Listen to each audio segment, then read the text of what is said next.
Hi, welcome to Our Gamified World. I'm Adam Brown. I'm Danielle. Today on the show, we're looking at gamification in the context of a university nutrition course. And on this subject, I interviewed earlier Danielle. Thanks very much for talking to us, Danielle. No worries, Adam.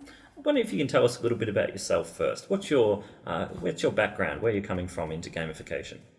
Well, I'm an interactive media developer at Deakin University. And so my role is to enhance engagement with digital resources, or through digital resources, I should say, via the learning management system, whether that be e-learning games, videos, animations, or just interactive experiences where the students are taking an active approach to their learning.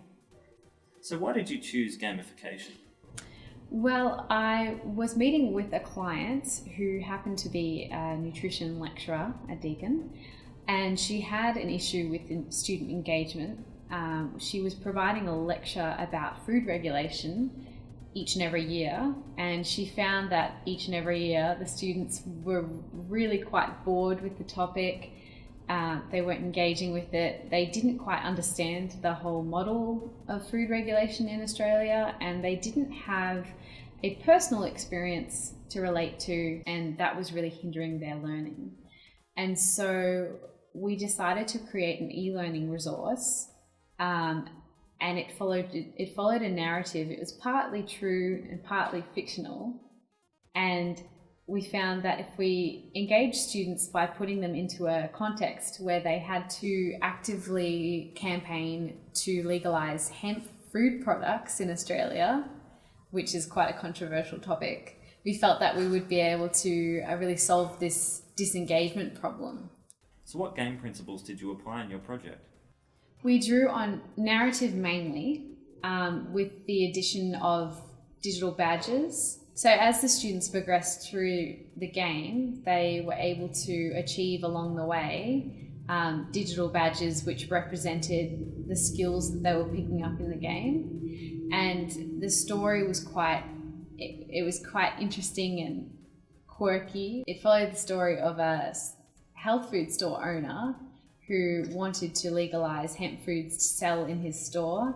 And so the main character was a really quirky guy, and he was a bit of a hippie, and he was based in Nimbin, and it was just an interesting, unique story. So we felt that would really engage the students. And was the project successful?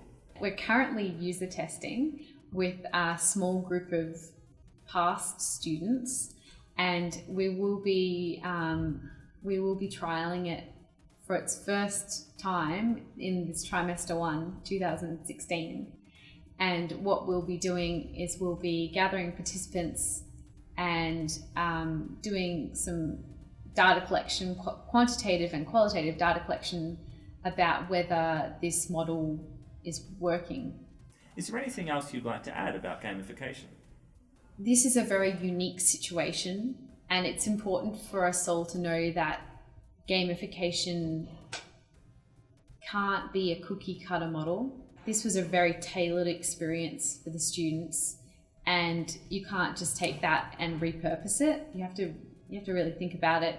And I think the fact that we're evaluating this resource, and we will be asking students about their motivations in terms of if they're motivated to get into the food regulation industry now, if they enjoyed the game, and also testing their knowledge acquisition, seeing if it actually made a difference.